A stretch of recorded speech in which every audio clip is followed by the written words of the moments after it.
True freshman wide receiver Ed Small is among one of the 5 players you need to watch when TCU starts spring camp this week.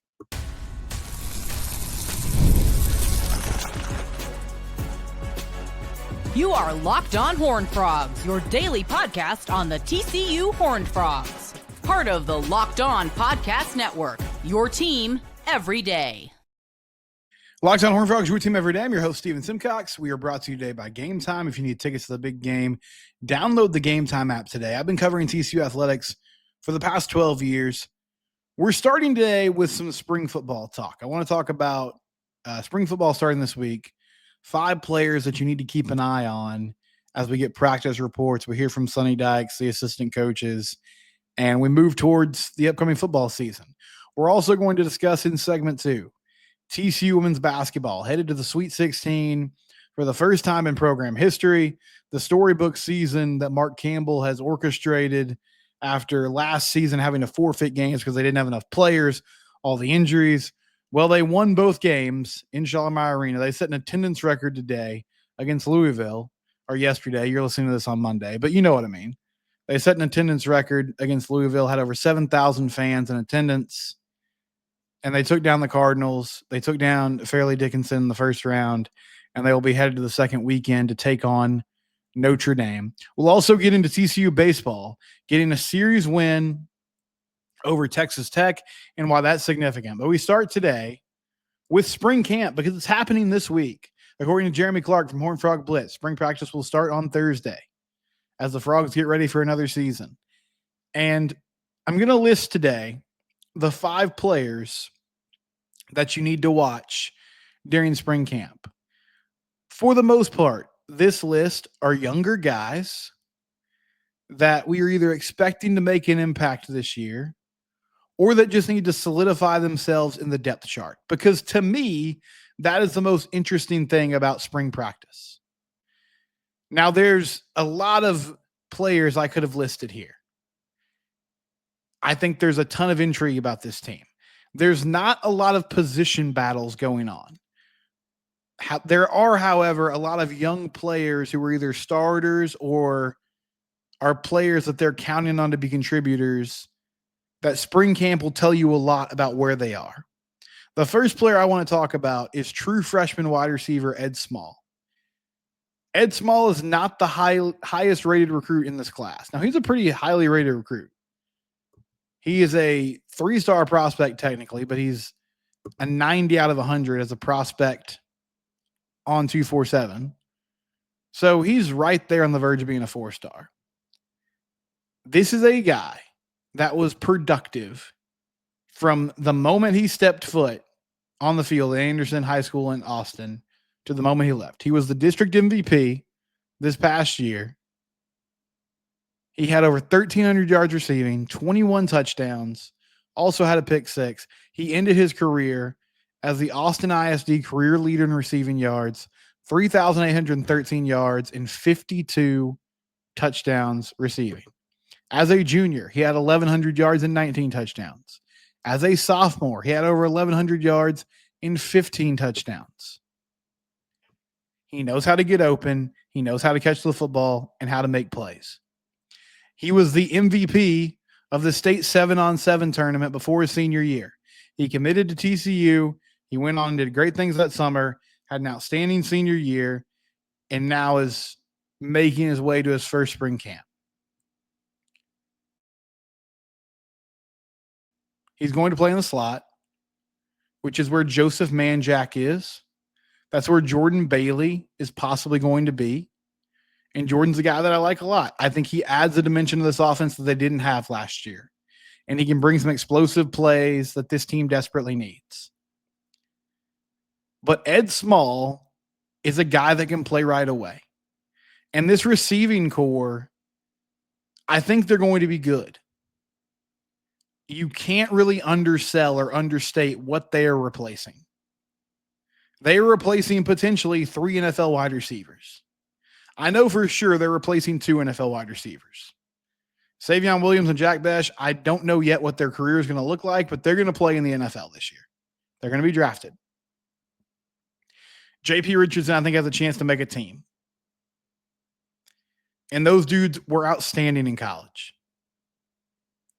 I'm not really worried about Eric McAllister. Now, Jordan Dwyer is another player that I'm watching because he's making that jump from FCS to FBS. Manjack has been around for a while. I think he'll be fine. But they're going to need depth behind those three guys because I don't think this is a season like last year where you can have three players getting over 80% of the receptions on this football team. You're going to need to spread the ball around a little bit more. And so young guys like Ed Small could help out a lot in that regard by stepping up and being a threat over the middle, moving the chains in the passing game. And I believe with an experienced quarterback like Josh Hoover, that can be a pretty seamless transition for him. There's a level of trust he's going to have to gain with the coaching staff and with the quarterback. There's a chemistry he'll have to mesh with Josh Hoover. But I believe he can do all that because in his high school career, he just showed he was one of those dudes that made plays every single time he went out there. And that translates to the next level. Staying on offense. Another guy that I want to hear a lot about is Adam Schobel. Adam Schobel had quite the journey in the recruiting process. He was committed to Baylor. He was committed to Oklahoma State. Eventually landed at TCU. TCU had a journey at quarterback in this recruiting process. Had Ty Hawkins locked up for a long time. He moves on, flips to SMU. They put their focus on Schobel and they get the job done. Adam's another one of those guys. At Columbus High School was an outstanding player. Won a state title his senior year. His cousin John is going to be at TCU's spring camp as well as a defensive end / stud linebacker, outside edge rusher. Adam's a winner. He's a very polished and good pocket passer for his age. And I have been of the opinion this offseason, you do not walk in there and hand him the number 2 quarterback job. But give him an opportunity to compete with Ken Seals. Don't just immediately say, you're a number 3 guy. We want you to learn. That's fine. You can learn your freshman season. That's a very normal thing. But give him a chance to win the backup quarterback job. Give him reps with the second team. Because you need to see what he can do. And you also need to make it clear to him that he's a priority here. That you have a plan for his future. That you're going to use like in the quarterback run game like you did with Haas Haney, which that didn't even end up really working as far as keeping him around. But they got Haas on the field that way. They're not going to get Adam on the field that way. And this season is really just about learning what it's like to be in this program, how to play quarterback at this level, handling your business, but give him a chance to at least make some waves and crack the depth chart in the 2 deep. Moving over the defensive side. Avery Helm. Now, I'm not quite sure yet how they will handle Avery. There is a world where they give him a lot of time off during spring practice. One thing that has happened in the post-NIL era, and we talk about this a lot on the show, college football is becoming more and more like the NFL, for better or worse. We're seeing Colorado and Syracuse right now potentially work out a deal where they can scrimmage this offseason. Now, there's a lot of hurdles to clear there, but there's at least mutual interest in having that happen. And Dion talked about how that's a thing he just wants to bring straight from the NFL. You have a couple joint practices with another team, and then you scrimmage one another. Well, one thing that's happening in spring practices now, these vets, and Avery Helm's been around for a long time. They don't necessarily need to see what he can do. They have a good idea of what he can do on the field. They know what he can bring to the table. Now he's coming off an ACL injury. So they might adjust that a little bit, but they have a good sense of what Avery Helm can bring to the table. But I think there's a world where they bring him along slowly and they say, you know what, we don't want to re-aggravate anything. Let's just make sure he's completely healthy. That's the number one priority. And if they do that, that's fine. I want to see him hit the field, though, some, and I just want to see where he's at. Because if he's healthy and he's playing at a high level, I think the ceiling for this defense goes up in a big way. It allows you to play more one-on-one coverage. It gives you a really good corner on the outside. And that gives you the opportunity and the ability to run more blitzes, to bring more pressures, and do a lot of different things on this defense. Speaking of quarterback pressures, Jonathan Bax is another guy I want to hear about. Devin Deal, I know he's going to be good. He was great at the end of the last season. I think he's going to be really good this year. Jonathan Bax, I was hoping for more from him last year. You saw some flashes towards the end of the season. But this is the time, like, get him a lot of reps with the ones. Because he's the dude that's going to come in there and make things happen. And if he can get comfortable winning one-on-one pass rush situations, that's going to help this defense immensely. And finally, Jeremy Payne. You knew we were going to get to the running game at some point. Jeremy did some really good things last year when he had opportunities.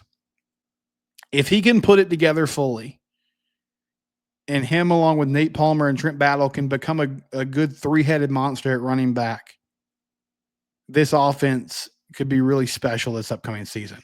When we come back,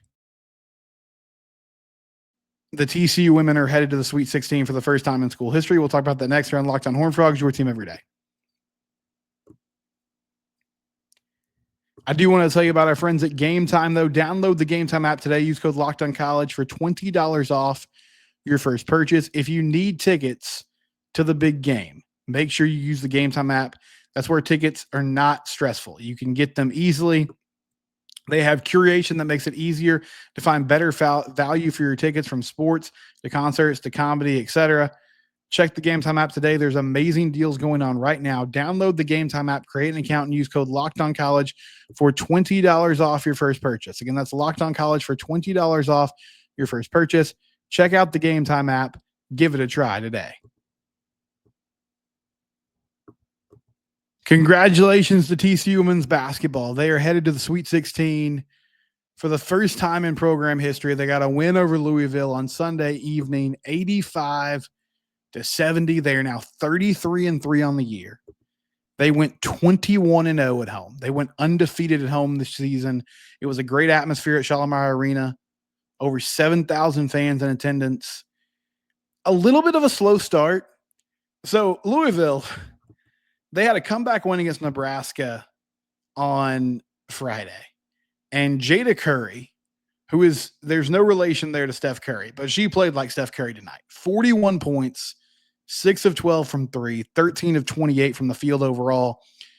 She was really hot shooting the ball early. And Louisville had a 13-7 lead.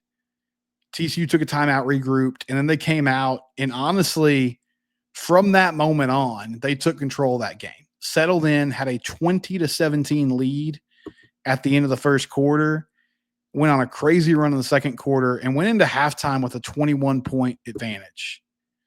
Came out in the second half. I never felt like the game was out of control. Now, Louisville cut it to 9 at one point. They cut it 11. They cut it to 11 a few times. And this TCU team has had a tendency to, not completely blow big leads, but let games that look very comfortable get very uncomfortable. That being said, though, this was not an instance where they let Louisville cut it down to 5 or 6 points. They got big buckets when they needed to. Every time it felt like Louisville was getting a footing, was going to make a run, Agnes had a big and one in the third quarter when Louisville had cut it to 13.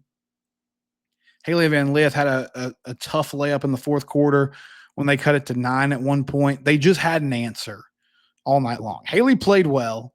She didn't score like 40 points or have a crazy scoring night, but 16 points and 10 assists. They trapped her all night long, threw multiple defenders at her, and she did a really good job just moving the ball. I said before this tournament run started, I was like, if TCU is going to make a deep run, they have to get more from their role players. Donovan Hunter today, 18 points, 4 of 4 from 3. Agnes had 23 points. She led all scorers. She was 8 of 12 from the field and 4 of 7 from three-point range. And most of her damage was done in the first half. But in that crazy 17-0 run, Haley was finding her, or Madison Connor swung the ball around to her a few times, and they were getting out of those double teams, moving the ball around and finding her open for threes, and she was knocking it down. And it was really fun to see. They just played a very smart game today. Nothing felt forced. It didn't feel rushed. They had some turnover issues, but Louisville presses people. They put a big emphasis on playing defense and turning teams over. So that's what they do. And I think TCU, for the most part, held up well, given the pressure that Louisville was putting on them. Defensively, really a great job in the second quarter. Only gave up 9 points. Got a little looser in the second half, and we're giving up some tough shots. Also, Jada Curry just hit a lot of tough buckets. But everyone played well tonight for the Frogs. Now, you talk about a short bench. They had 2 players come off the bench tonight, and they played a total of 6 minutes. Van Lith played 40. Agnes played 38. Madison played 37. Sedona played 40 minutes. She had 19 points. Did her typical thing. Did a lot of damage from the line today. They play Notre Dame this next week. Notre Dame is a 3 seed. They played like a 1 seed in their regional this weekend. They just smoked people. Had no trouble in their first round game, and then came out against Michigan today, and that game ended up being a little closer than it actually was. Like, the score was closer than it actually was, but it was never in doubt. They looked fantastic. Olivia Miles left in the first game with an ankle injury, but she played on Sunday, so I'm assuming she's fine. That's a really good team. I think Notre Dame's a team that can win a national title, but TCU beat them earlier this year, and they're playing with a lot of confidence, rightly so. I don't feel like they're going to be outmatched. I mean, they might lose, but I don't think they're going to come in there overwhelmed. I don't feel like Notre Dame is just going to get out to a big lead and run away from them. This TCU team is ready. Like, they're ready to go. It was interesting to hear Haley Van Lith talk after the game tonight, because we've seen some glimpses of it this year. I remember early in the season, she had a game where she had a lot of assists, and Mark Campbell in the post-game locker room congratulated her, and it was like an emotional moment for her. And I know that LSU, like her time at LSU, the year at LSU was tough. She didn't really live up to expectations. She was in a system that didn't fit what she wanted to do, and it weighed on her a lot. And I realized this was a fresh start, but I guess I didn't fully put it together until tonight. Like, she was tearing up talking about like what this has meant to her and getting another chance at TCU. So it's just awesome to see. And I'm so happy that Mark Campbell is locked up for the time being when we talk about the future, because he's an elite recruiter. The players seem to love him. Now, it's always easier when you're winning. Like, when you're winning, all these things look better. Team chemistry is better, but it feels genuine. Like, it feels like there's some real relationship there. And he's so good at the recruiting aspect of it. They're going to have to completely rebuild next season whenever this run ends. I mean, they're losing the majority of their scoring output. But I'm confident that he can get talent in that building, because he does that at such a high level. And this was a tough game today. I'm very happy for TCU. Sometimes you see teams like this that are on, and this is not a magical run in the sense like this is a very talented group, but it's just they hadn't had much success. TCU hasn't had much success before, so this sort of came out of nowhere. And sometimes you see teams like that fizzle out in the tournament, because anything can happen in these single elimination formats. But TCU did what they do at home, and really it was never in doubt today. So an awesome victory. You get ready to play Notre Dame. They're headed to the Sweet 16. He's done all this in 2 years. And really, in a lot of ways, he's done it in 1 year, because they struggled in the second half of the season last year with all the injuries, and he just regrouped and immediately bounced back. When we come back, a player for TCU men's basketball hits the portal, and we'll talk a little baseball before we go. Locked On Horned Frogs, your team every day. I'm recording this late at night. It's 11:30. I'm going to wake up at 5 like I typically do, help my wife get her stuff ready so she can go work at the hospital early in the morning. I'm probably going to need a 5-hour energy in the morning. And you can go to your local convenience store, your local grocery store, or you can go to 5hourenergy.com and you can stock up and save. Daylight savings has snuck up on us. Whether you're staying up late watching NCAA tournament games, squeezing in a round of golf after work, or just trying to keep up with your busy day, 5-hour energy gives you that quick, refreshing pick-me-up whenever you need it. Extra daylight means extra activities. With long days, you'll love getting outside for a hike. Tropical Burst is the go-to for a quick boost. Head to 5hourenergy.com and find over 15 flavors to choose from, including watermelon, blue raspberry, and peach mango. You can even build your own 12-pack delivered right to your door. Grab a 5-Hour Energy shot at your local grocery store or convenience store as well. They're everywhere. 5-Hour Energy. Go to 5hourenergy.com today.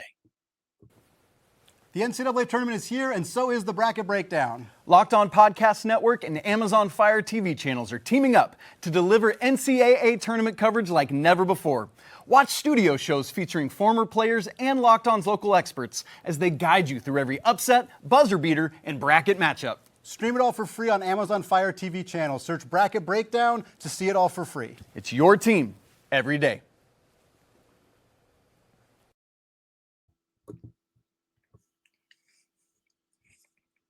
Yeah, don't forget the bracket breakdown happening every weekend. Fun weekend of hoops, man. It always is. And no event is better than the NCAA tournament. Hopefully, TCU men's basketball is back there next year. We do have some roster changes already happening. Vashawn Allett, it was reported over the weekend, is going to hit the transfer portal, or at least he plans to. I can't say I'm shocked by this. I am a little disappointed. I know people were frustrated with Allett this year. He turned the ball over a lot. And he was an adventure when he had the ball in his hands, struggled on defense at times. But I think he was thrust into a bigger role than he needed to be in this season.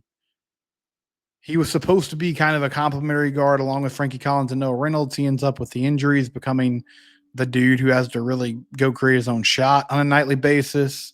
He's a volume scorer. He's always going to be a guy that shoots a lot. He wasn't very efficient. But I mean, I just kept coming back to, like, he was one of the few guys on this team that could create offense for himself. And TCU missed on the portal this offseason. Vashawn was only here for a year. Brendan Wenzel didn't work out. Frankie got hurt, so you really can't say one way or the other. But I guess where I stand on this, you can replace Vashawn Allett. You need to evaluate well, though, and find somebody who fits what you want to do, because this team needs to get better and they have to get better in a hurry. I'm sad to see him go. I realize a lot of people are like, but I'm bummed to see him go. TCU baseball, they got a series win over Texas Tech. It was not easy. They won today in 11 innings, 9-5, got behind 4-1.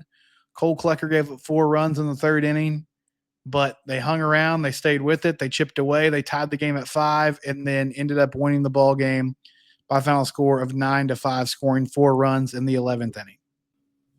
The guy I want to talk to you about, though, Sawyer Stroh-Snyder.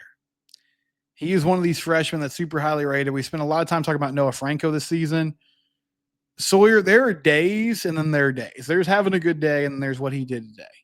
He had 6 RBIs, a 2 RBI single with the bases loaded and 2 outs to cut it to 5-3, a 2-run bomb to make it 5-5 in the 7th, and then another home run in the 11th to win the ball game. And on the last home run, he went down and got a pitch that was way down near the dirt, and he was on one knee, and he somehow just kind of golf swung it out of there.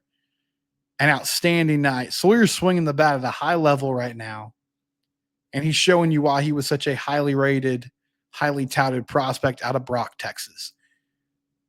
Pitching-wise, it continues to be an adventure behind Friday nights. Tommy Lepore was good. He gutted out some innings. TCU got out to a big lead in that Friday night game, and they kind of coasted to a victory.